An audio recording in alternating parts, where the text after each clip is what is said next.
Hello, loves, and welcome back to my human experience, where the mind meets the body and the body meets the soul.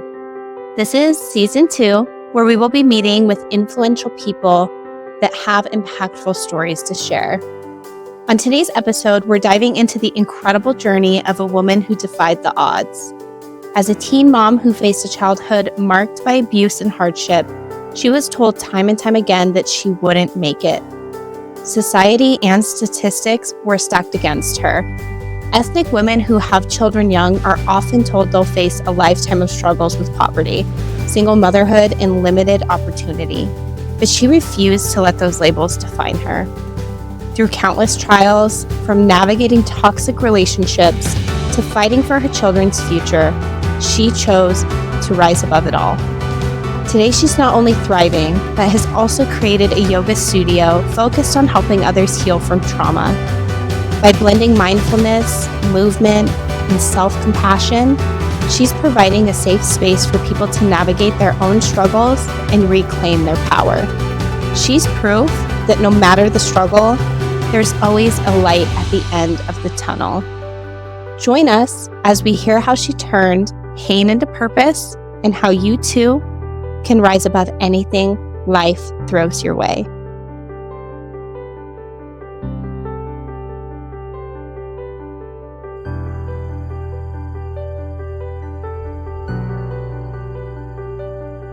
I first came to your class. I came to one of the soft openings, and I looked around the room and I saw people that I would probably never see when I go to yoga classes that I frequent.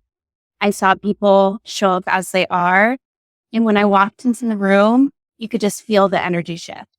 So I could really tell that it was a special space that you had created. Mm-hmm. I'd love to know what got you here.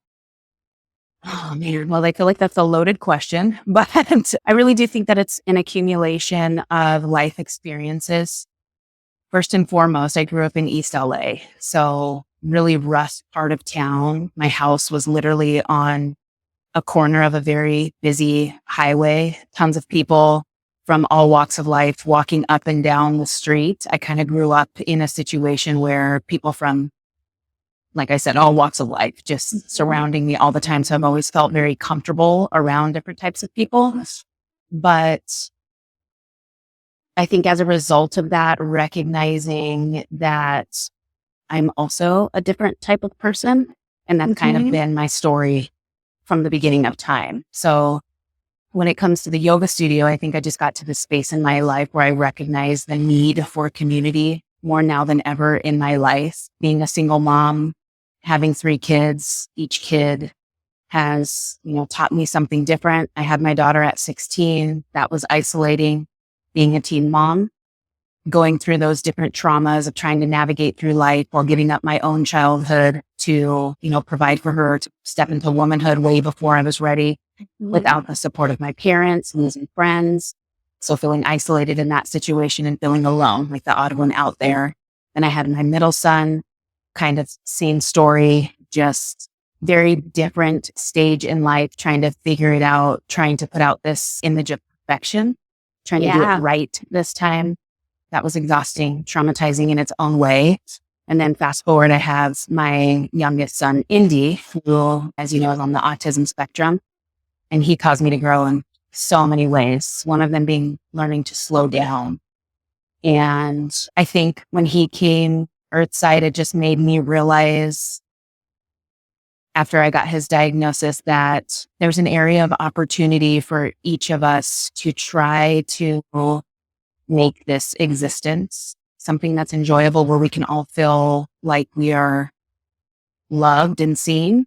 And him coming into my life really got me to this space, honestly, because he kicks me over the edge in many different ways. But I've been a fitness instructor throughout my whole life, right? And my middle son boxes. I'm very close friends with Tish and Yo, and they offered me this space, and I was really terrified to open it. But at the end of the day, I knew that I needed to create a space where Indy could be accepted, where I could find my own healing, where my other 2 children could come and bring their friends to help navigate through hard things in life. And then it just kind of evolved into this huge opportunity to open the door to so many other demographics. I had this idea of like, abused women, people that have, addictions, autistic community, all of that. And then I thought, all of that is amazing, but why stop there? I want the door to be open to everybody who's in need of healing. So yeah, there's a lot of it. There's a lot of different pieces of the story that have kind of led me to this point, but really just my experience with my son and needing to create a space that I couldn't find in the community for him. I love that. I think one of my biggest lessons, especially as of recently, and since having my second son, is learning how to slow down. It's just really hard. Mm-hmm. And I was actually having a conversation the other day with my girlfriend about, I do a lot of weightlifting and stuff like that. And like, I'm always pushing through and I'm so good at pushing through. But when I do yoga and I'm practicing my yoga, I actually have to like sit in that discomfort. Yeah. And that is so hard. It is. It really is. And when you're able to breathe into each movement, I don't think people realize how much trauma that your body holds onto from the time that you come onto the planet. Every day we're accumulating it, unfortunately, in some way, shape, or form. So when you allow yourself that space to get onto the mat, not, with any other intention of just being within the four corners of the space. We're not working toward being perfect. We're not paying attention to what somebody else is doing next to you, but actually breathing into each of the postures. It's really surprising to see how many people actually get very emotional. That's how I found yoga. I was just going through a really, really, really hard time in my life, getting out of a marriage, Indy's diagnosis, wanted to try something new. I went to a yoga class and afterwards I was like, why the fuck am I crying? What is going on here? And that's what it was. I had a lot of birth trauma, a lot of just trauma throughout life. And I allowed myself that space to just breathe. And from then on, it's just been flowing out of me, I guess. Yeah. It's a release. So I get that. I get really emotional when I do yoga too. And it is true that our body actually stores trauma. They say the body keeps the score. 100%. So it's in us whether we realize it or not. And moving through that, I think is so important. I know you mentioned you had fear when they offered you this space. Oh my about God. that. So that fear, it is alive and well every single day in multiple different, categories of my life. And I think it comes from being a teen mom. I didn't have the guidance that, a young girl would need at that age, right? So I got tossed into the world coming from a pretty abusive home, addiction, physical abuse, things like that. So I was already feeling not worthy from a young age, and then got pregnant at 16. And I've done everything backwards in my life. So struggling with self-worth and, always having to hustle just to make ends meet, whatever the case may be. So some of that trauma from being a teen mom still affects me to this day, even though I'm 38 years old, successful career. I've opened up this space. I still have moments in my life every day. Sometimes I'll come in and teach class and I'm like, why the fuck are they here? And that's like, that's a trauma speaking, Yeah, and then I'm like, yeah. we got this, but I've taught the boys for Redirect a couple of yoga classes, and Tishan, you asked me if I wanted to open the space, and I was so fucking scared. And Tish kept asking me, she's like, you got this, you can do it. Just do it. Yo too. Just jump, just do it. And I was so on the fence about it. Can I do this? Do I have enough time and energy? Are people even going to want to come to the classes? Are they going to understand what I'm trying to do with the space? And then I just went and got a can of paint and I just started fucking painting the walls. And I had a couple moments in here where I was by myself, just listening to music, just bawling, because I have been dreaming of doing something like this for such a long time. Like fitness saved my life. Yeah. So to open up a space and be able to create just like a moment in time where people can be free has been a dream of mine for a really long time. And then to actually step into that day of renovating a space that is going to be mine to be able to do that was amazing. But yeah, there's fear, the fear of failure, the fear of judgment, the fear of not being able to provide the space that people need. Mm-hmm. Or, you know what I mean? Like, or am I going to be successful? What, whatever is going to happen. But one of the things that always kind of brings me back to myself and helps me tune inward is my job is simply just to hold the space, and they bring the energy. Mm-hmm. I don't have to be anything other than who I am. I just have to unroll my mat and connect with people and let them know, like, it's all good. I see you. I don't care where you've been. I don't care where you come from. You're welcome in this space. And I just try to provide the love and care and acceptance that I know I needed, that I still need, Yeah. So I mean, see her every day. But one thing that happens when you're a teen mom is like, yeah, you live in fear for the most part, but you still get up and, you can cry, but we cry while we move forward. We continue to knock shit out of the fucking park. And there's really no failure. It's not an option to fail when you have children and you're a single mom. Mm-hmm. So that's another really big lesson is I'm able to do shit like this because my kids have refined me. I can do anything if I can keep little humans alive, for fuck's sake. Like, Yeah. you know what I mean? So And do it well. yeah, Do it well. it's a wild experience. Yeah. Yep. I will say, I feel like because you were able to move into who you were authentically and you allow yourself to show up like that. I noticed when I was in your class, like there are people peeking their head in and you're like, oh no, come in. Yeah, get your ass in here. And it was awesome because, not a lot of people can hold the space like that. Mm-hmm. So I think it takes a special person and a special energy. And I really feel like you've cultivated that here. Mm-hmm. What were some of the challenges that you faced when you were first starting to open? I think it was more internal, like my own internal battle of, am I actually capable of doing this? Is this what people are going to need? I don't think that I really had any major challenges. It's quite the opposite, which is really interesting when you're like in line with where you're supposed to be. I had the support of a handful of people who really believed in what I wanted to do.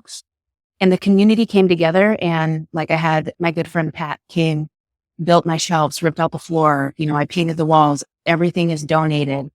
The community really came together. I think I was trying to get in my own way like we normally do. And that was the biggest challenge of, if I'm going to be here and be raw and authentic and ask other people to be that very same way with themselves, I need to step into a space where I can actually believe in myself and let go of some of my own shit so that I can do what I'm meant to do on this planet, which I strongly believe that within these walls, this is exactly where I'm supposed to be. So the biggest challenge is getting out of my own way. And it's still a daily thing. Just let it flow. We don't have to be in control of everything. It doesn't always have to be perfect. And just fucking show up and it'll all work out. So that's the biggest challenge for me. I hear you. I can be that way a lot. It's like this innate anxiety inside of myself where it's like I go forward and then like play with it. Well, maybe. Yeah. But I really do think, and I know I told you this, that I feel like once you decide it is what you want, then the universe conspires to help you achieve it. And I love that that's kind of the story of this place. Is everything just started falling into alignment. You just had to keep moving forward. Yeah. Yep. Every single day. It's just keep moving forward and also letting go of ego. Yeah. That's a big ass one too. Because, like in we're fit people, right? Fitness industry. And this is fitness related, but it's not. I'll explain that later. Like, I don't give a fuck if you can twist into a pretzel. I truly don't give a shit. If you want to, and I tell people this, you probably heard it when you're in class. If you just want to come in here and take a nap, do that. Just know you're safe here, But I think in the fitness industry, there's a lot of pressure to be a very specific way, to look a certain way, to wear certain things. You have a baby, you bounce back immediately, whatever you can think of, whatever pressure society, places on you. And as a fitness instructor, I've been an instructor for years. one of the biggest things that you have to do to be successful is let go of ego. I had to tell myself, it doesn't matter if one person shows up to the mat, that person was brought into the space because the universe fucking led them to that specific mat. And whatever is there for them, they need to take it. And you're going to be the one to hold the space so that they can just lean into that energy.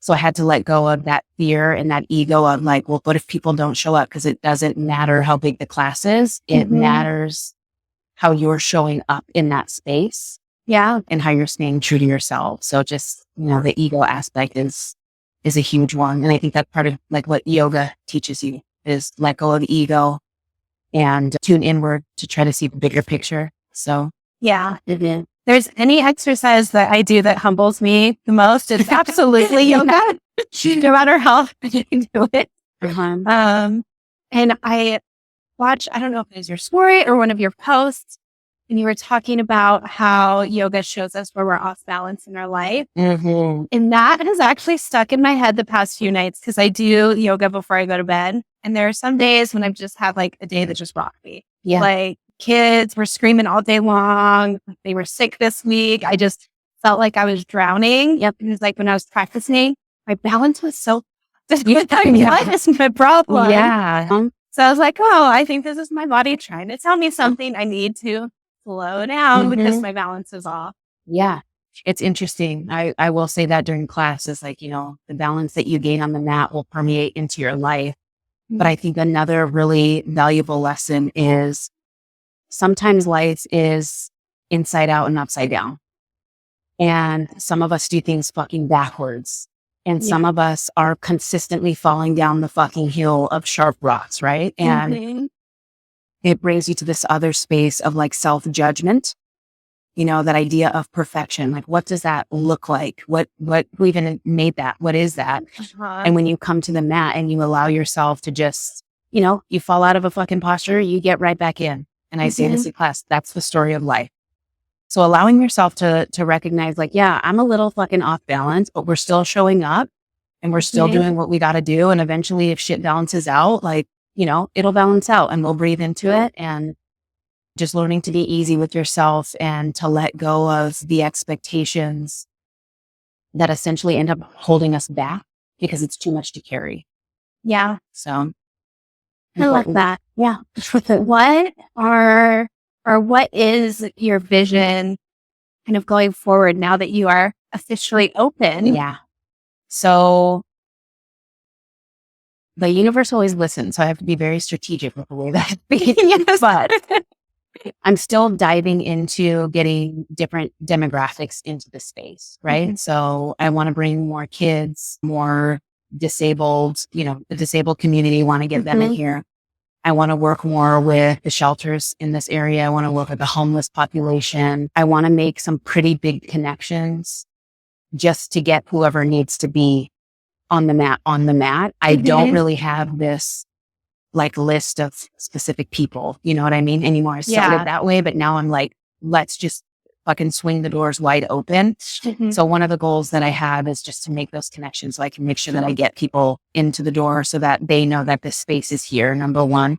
Yeah. Number two, I have a vision of eventually, obviously moving out of this space to a bigger space and making this an impactful community where other people can take what they've learned in class and apply it and plant their own seeds of healing. I don't know what that would be yet, but I just have this vision of maybe even educating other people on how to teach yoga or other formats for trauma healing, whatever that may be. It may not even be fitness related, but helping people discover how they can take their life experience and make an impact in their own way, the way I feel I am doing that, whether it be fitness related or not. So I also want to build meaningful connections with people, like outside of like the business aspect of this. Yeah. I'm on my own path of healing. So I'm hoping that I can come in contact with people that will help me discover deeper parts of myself and make me a better person and find other ways to serve in the community that maybe I haven't thought of. And my biggest goal with this whole thing is just to help people understand that they can be thankful for every version of themselves that got them to the point where they are in the very moment when they come into the space. I feel like it's evolving. Yeah. Like the goals will continue to evolve as I connect with people and figure out why am I even here? I feel like it's like this journey. Like, I know the point of it. Like, I feel like I know the point of it right now, but could it be something deeper? I don't know, but I'm here for it. Yeah. So just be open. I think sometimes things like this tend to kind of take a life of their own. Yeah. And they kind of grow and snowball into that kind of thing. I really love what you're doing in the idea of community and like human connection. Mm-hmm. Something that I realize our community in general is lacking is we have a lot of resources, right, for people that are in the midst of something or coming out of something. But then it's like you get on the other side and it's like, well, now what? Because I got through this thing, but okay, I'm still not regulated. I don't know how to emotionally regulate. I don't know how to act normally in society with other people. Right. So just having that connection of other people who have gone through it, something that I've learned more so, I think, within the last year, which also helped me understand my own trauma, is our trauma needs to be seen. Like we need to be heard and it needs to be witnessed and not part of the healing. And that can be sometimes the hardest part because we are so judgmental with our own selves, and society can be so judgmental. Right. There's a stigma. There's a lot of shame with talking about, what we're feeling, especially like for women, for men and women, it's like two different experiences, right? But like for women, well, I won't speak for all of us, but I'll speak for myself. Like I know for me, I've gone through so many different things that yoga has helped me to bridge that gap between my trauma and my willingness to acknowledge it and my ability to be vulnerable enough to talk about it and share it. There's been so many things that have happened in my life that I have suppressed and I kind of put in the back of my mind, and it makes me move through life differently. And I don't want to be that way anymore because it shows up in relationships. It shows up in the way that I raise my children and the way I think of myself. And I think you're right, by creating that sense of community, even if it means like I text you and I say like, I'm fucking paralyzed with anxiety today and I don't know what's triggering me. And just being able to vocalize that, hey, I'm not okay, without feeling like I'm being judged for having an experience, is freeing in itself. Because a lot of people don't have that sense of community or that ability to communicate what they feel, which brings me to another thing. Sometimes for me, I have a hard time expressing my feelings because I feel like my emotions are bigger than my existence. So I will come onto the yoga mat, and the movement is a form of self-expression. I feel like I can release things that are weighing me down or making me feel fucking overwhelmed through just whatever movement I'm doing when I feel like I can't vocalize like what is swirling within me internally. Yeah. I don't know if you've experienced that, but sometimes I get so deep into it, I'm like, shit, this is exactly what I needed. Yeah. I feel like with trauma, especially with my own self, is I dissociated from my body so much that coming back into my body can be really scary. 100%. And that yoga and that movement like helps me release it. And I feel like it also puts me back with my heart. Like it softens me and puts me back in my feminine, where like us and single moms and business women, we live in our masculine because we have to. It's exhausting. Yeah. Yes. Yeah. 100%. Definitely brings out the softness. I love that you mentioned that, because it is true. It's hard to lean into tuning into my own body when I'm consistently, like I'm always on, always handling business. I'm not really allowed to just on a normal basis breathe and ask myself what I need, because I'm so busy taking care of everybody else's needs and, showing up for everybody else. So this space has been healing for me, because when I come in here, I have to slow down. There's no option. I have to slow down, have to lean into that mindfulness. So it's been a really good lesson for me too, to just kind of lean into the softness. I like that. Yeah. For sure. And just coming into being here now, I think it's such a hard lesson. And you being able to do that when you come here, you're modeling it for everybody else, which I think in itself creates a space for other people to do that too. Yeah. But you know what I've noticed? So I've taught at other places before, and I've loved every teaching experience that I've had. I think it's developed me just as an instructor, not even just yoga, but I've taught cycle classes, other fitness classes, different formats. But I noticed when I came into this space, I stopped using my notes. I stopped writing flows. Believe it or not, I get very bad anxiety. Or I thought I got very bad anxiety speaking in front of big crowds. Sometimes my classes would be 25, 30 people deep. Okay. And every single time, a few minutes before class, I would get like that feeling like I'm going to fucking die. I'm going to pass out in front of all these people. I hope to God that somebody knows fucking CPR or somebody catches my head before I crack it open. But I would get very bad panic attacks. Oftentimes, though, those were my best classes because I'd have like all this energy and I just pour it into the class. Yeah. But I'm noticing in this space, and I can't quite pinpoint what it is. Maybe it's just the level of freedom and acceptance that I feel from my people, that I'm not placing this pressure on myself to have this fucking perfect class experience of like, don't mix up your left and your right. Don't, flowing into whatever posture. And it doesn't have to be this crazy experience. I've stopped using my notes, which is like, that's a really huge thing for me because it was kind of my security blanket of, if all else fails, we can look down and get right back on track. But that's really not like how we can flow through life authentically. If I can come up here and be the model, which, the model, I'll fucking show you how to do it. Like Lord knows this kid does not know I don't know what I'm fucking doing on a daily, right? But if I can come up here and be vulnerable and fuck it up sometimes, like it's just yoga, we can just fix whatever we messed up and flow through it. That is a valuable lesson that we can take into life.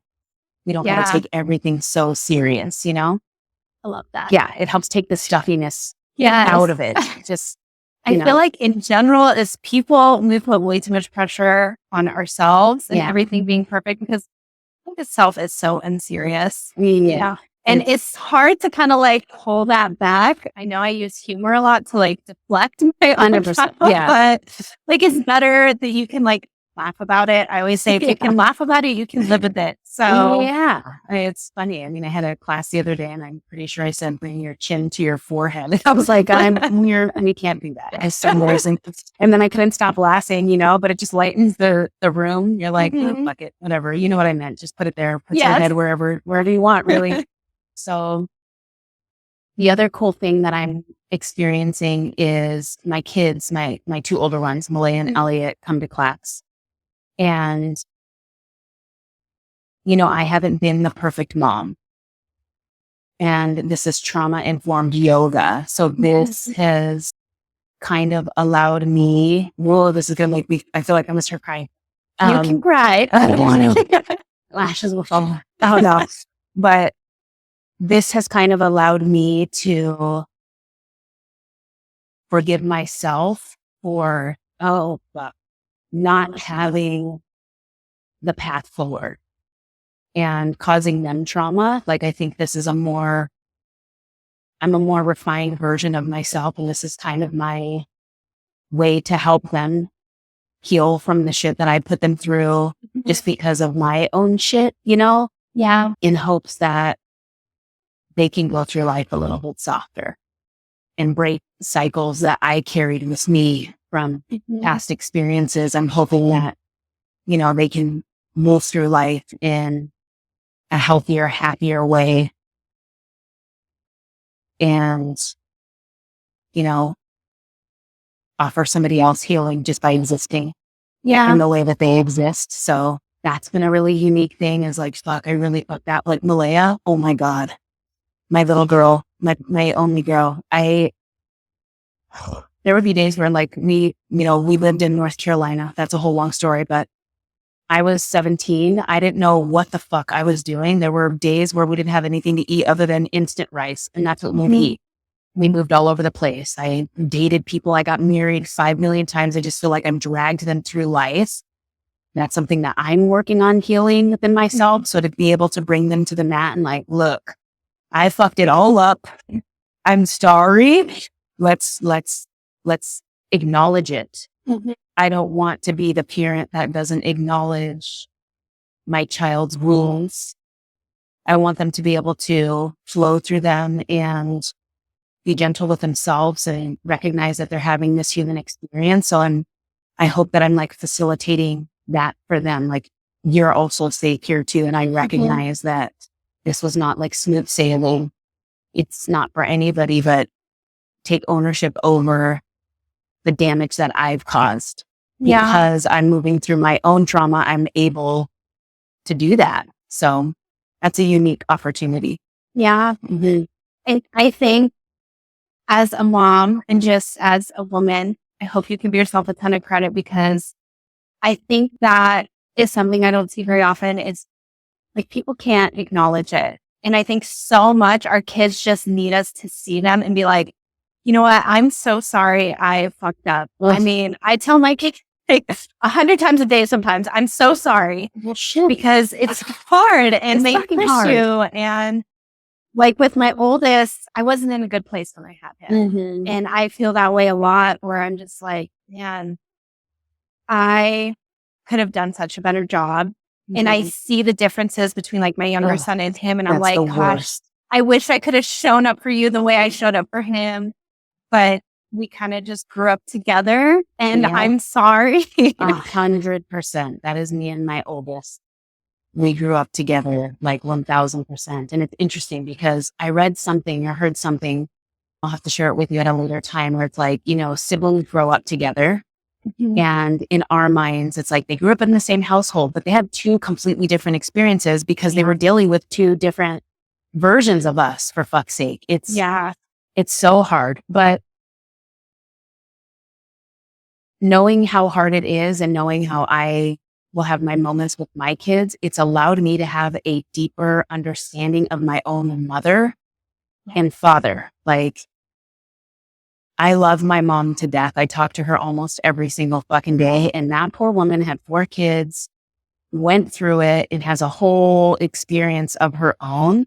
Mhm. But she still showed up in the best possible way that she could. And by recognizing what is going on within me and being able to like hold on to that hope of healing, I can then look at her and recognize that she was just having an experience trying to do the fucking best that she could. And maybe she didn't have yoga or didn't have the opportunity to go to therapy or even have somebody to listen to her. Did her parents acknowledge her existence in the space? So many different things. So it's interesting.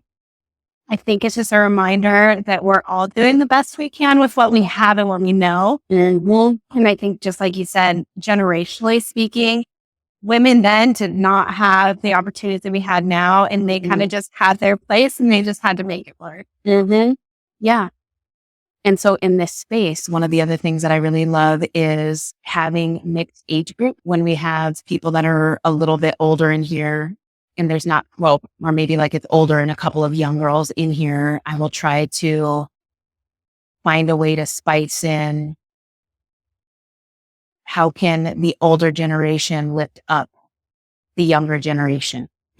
All of the hard work that women who have come before us have grinded through so that you and I can have a voice. That continues. We continue to move forward. We continue to empower our little girls and our sons to make a difference in the space because of all of the hardship and shit that our parents had to go through. They were so suppressed with being able to talk about their emotions and feelings and things like that, that creating spaces like this hopefully will break those cycles so that people find their voice and they can acknowledge what they're feeling, and we can stop traumatizing each other, essentially, Yeah, it's important work. I love that. Thanks. So where can people sign up for your classes? Where can they find you? What's the best way to go about that? So Instagram is the easiest. So they can do a DM or text. So if they follow the Indy Soul Studio on Instagram, they can just send me a DM. All of the information is linked at the top. I'm in the process of building my website, should be done soon. So the process will be easier. I have classes Monday through Thursday, typically 5 and 6 p.m. Saturday, 12:45 and 2. And yeah, just got to send me a message, and it's a $15 drop-in. Mhm. I have a whole sliding scale, but I really don't want people to feel that they can't come to the mat due to financial reasons. Yeah. So I do have membership options, but I want to have conversations with people because the door is open to everyone despite financial circumstances. And I want to make sure that that's very clear, because part of the reason for opening this space is I recognize that in the community, there's a need for people to be able to step onto the mat. Tons of yoga studios in the city are very expensive. So people wouldn't even be able to enter in the doors without paying for a membership, So yeah, Instagram, text, and I'll get you onto the mat. Awesome. Yeah. Well, thank you so much for sharing this space with me today. I really appreciate you. You're welcome. Thanks for having me.